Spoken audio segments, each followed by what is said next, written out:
Welcome to e-biology series presented by Fatima Convent High School. Myself Dipali. Continuing further with chapter 5, the fundamental unit of life. We understood what are the basic requirements of a body, what is cell theory, and how the cell is the structural and functional unit of any living organism. We studied what is a cell made up of, that is, plasma membrane, the surrounding outer layer of the cell, the nucleus, or you can say the headquarters of the cell wall, which is present only in the plant cells, and we studied cytoplasm, the jelly like substance filled up in the cell to give rigidity to the cell and to help various metabolic activities. We also studied that which other organelles are present in the cytoplasm. They are endoplasmic reticulum, rough endoplasmic reticulum, smooth endoplasmic reticulum, and Golgi apparatus. Now let us move further with the next organelle, lysosomes. Lysosomes are a kind of waste disposal system of the cell. Lysosomes help to keep the cell clean by digesting any foreign material as well as worn out cell organelles. Foreign material entering the cell, such as bacteria or food, as well as old organelles, end up in lysosomes, which break them up into small pieces. Lysosomes are able to do this because they contain powerful digestive enzymes capable of breaking down all organic material. During the disturbance in cellular metabolism, for example, when the cell gets damaged, lysosomes burst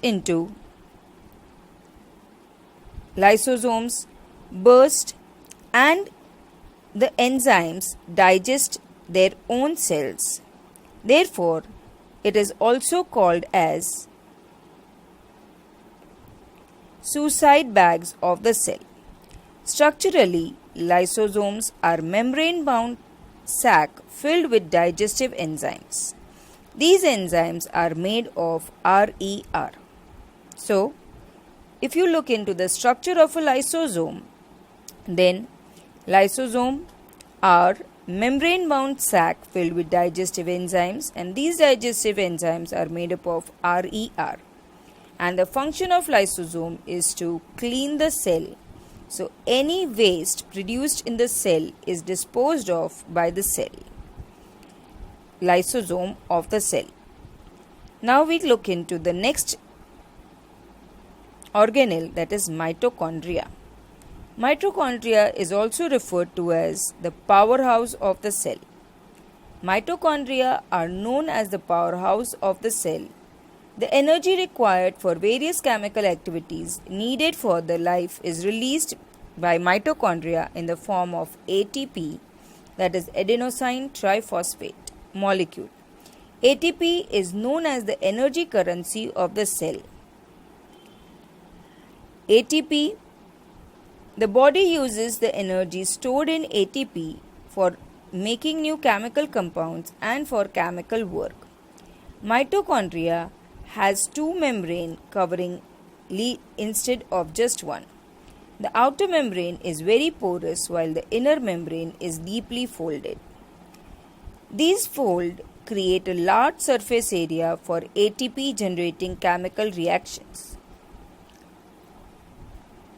Mitochondria are strange organelles in the sense that they have their own DNA and ribosomes.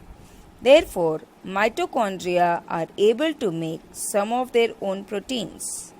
So, mitochondria is nothing but the powerhouse of the cell, and it is special because it can make its own protein and can replicate itself.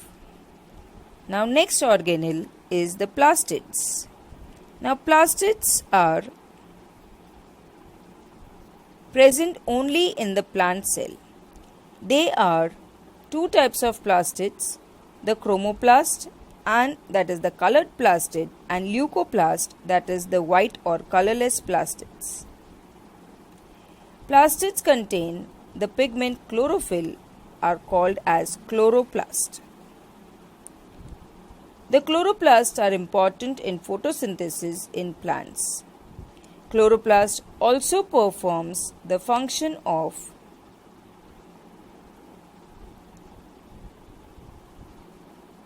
Chloroplast also contains various yellow or orange pigment in addition to chlorophyll. So sometimes you must have seen on the plants or even in flowers that they are of variety of colors instead of just green. So when you see the green color, that is due to the pigment chlorophyll, whereas other colors are due to other colored pigment which are present in the chloroplast. Leucoplasts are primarily organelles in which material such as starch, oil and protein granules are stored, and so they are colorless. The internal organization of plastid contains of numerous membrane layer embedded in a material called stroma. Plastids are similar to mitochondria in external structure.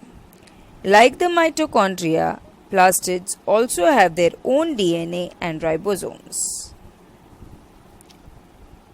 So, that is plastid, and you can understand the structure and function of plastid. Now, last is the vacuoles. Vacuoles are storage sac for the solid or liquid content.